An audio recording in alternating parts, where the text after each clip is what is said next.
A British Royal and a near record number of Australians and New Zealanders marked a milestone service in Gallipoli for Anzac Day. It was one of several services held at significant sites overseas. It was on these shores the Anzac spirit was cemented, where bloodshed and bravery were seen on an incredible scale. And where, more than a century on, Australians and New Zealanders gathered to remember the sacrifice. Assembled to honour men whose deeds and sacrifices on this ground 110 years ago are etched into the histories and spirits of their countries.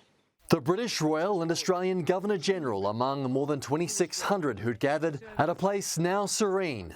Around half a year ago, bushfires raged near here, and more than a century ago, it was a site of mass slaughter. But as the sun rose and the shadows drained from the gullies, it was not adventure that greeted them, but horror.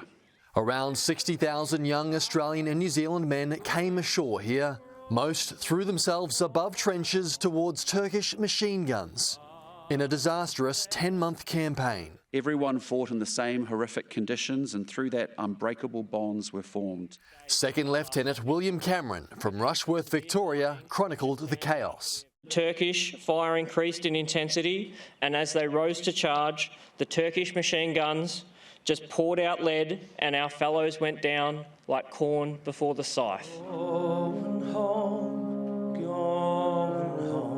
More than 11,000 Anzacs didn't make it home. You, the mothers, who sent their sons from faraway countries, wipe away your tears. Your sons are now lying in our bosom and are in peace. Their service is not forgotten. We will remember them.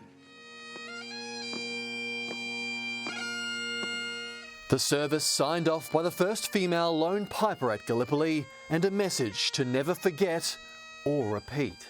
What happened here 110 years ago is a constant call not to arms, but to peace.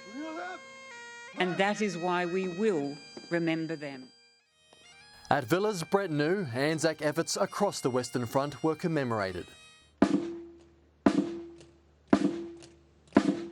Almost 300,000 Australians served, around 46,000 died.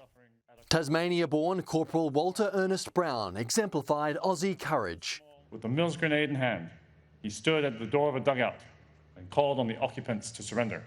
He won a Victoria Cross for his efforts, later signing up to fight in World War II, despite being over age. Although I have a wife and 2 lovely kiddies to think about, I came to the conclusion that my duty was to serve my country and my family, both.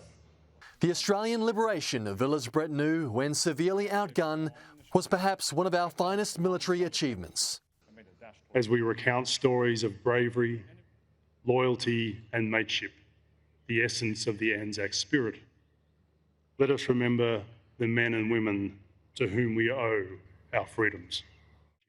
Brent O'Halloran, Sky News.